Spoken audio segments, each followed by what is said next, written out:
Bir daha hər birinizi xoş gördük. Allahın salamı, rəhməti və bərəkəti hər birinizin üzərinə olsun.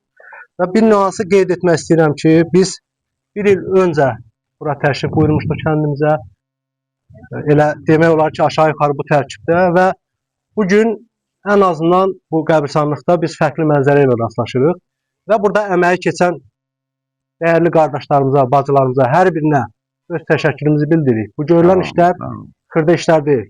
Böyük işlərdir. Çox böyük işlər. Və inşallah ki, davamlı olar. Eləcə də bu axından Salmanın, Elçinin, bəli, hamısının, bəli, bunların adları xüsusi qeyd edilir. Allah onları qorusun. Amin, amin. Və inşallah ki, Peyğəmbərimiz sallallahu aleyhi ve sellem belə buyurur ki, qəbirstanlıqları daim ziyarət edin. Onlar sizə ölümü xatırlayacaq, pis əməllərdən uzaqlaşdıracaq. Yəni ziyarət edin, ancaq ziyarətgaha çevirməyin. Yəni bunun səbəbi də bəllidir ki, torpağın altında olan formada da torpağın üstündə olmalı. Yəni bir-birindən seçilməməlidir. İnşallah ki, çalışaq ki, bu qaydanı da qoruyaq, saxlayaq. Amin inşallah. Və bir nüansı da qeyd etmək istəyirəm ki, Salman qardaşımız həqiqətən fədakar. Daim o qrupda o paylaşımları ilə, istəkləri ilə, diləkləri ilə qeyd eləyir. Sonuncu dəfə də vurğulayır ki, şəhid qardaşımızı anım günüdür, getməliyik.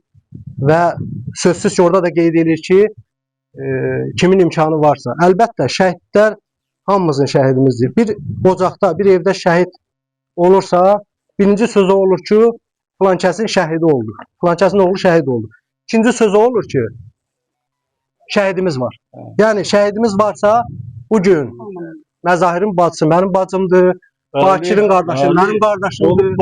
Onun atası mənim atamdır. Söhbəti mənlə onun yaxını mənim yaxınımdır. Yəni şəhid hamımızın şəhidimizdir. Bəli. Bizim kəndimizin hamısı bizim övladlarımızdır. Bəli, əlbəttə. Övladın biri o birisindən yaxşı pis ola bilməz. Xeyr. Bugün Müşfiq Bakirdən seçilə bilməz. Müşfiq hökumətimiz var, və Məzahirdən seçilə bilməz. Hər şey var. Lazım olanda özümüz həll eləmədiyimiz şeyi İnşallah. Sakallara dərik. Ki, siz bilirsiniz, bəxt qeyd elədi, belə bir nüansı ki, şəhid Müşfiq qardaşımızın hansı ki, qətlə yetirildiyi, şəhid olduğu gün həmin vaxt o baş nahiyəsindən snayper güllə saldı. Mən bir nüansı qeyd etmək istəyirəm ki, mən özüm hərbi xidmətdə daxili qoşunlarda hərbi xidmət keçmişəm və orada snayper olmuşam. Yəni bir çasta deyək ki, bir neçə sayda snayperlər oldu. Mən həmin xidmətdə snayperin kursunu keçmişəm.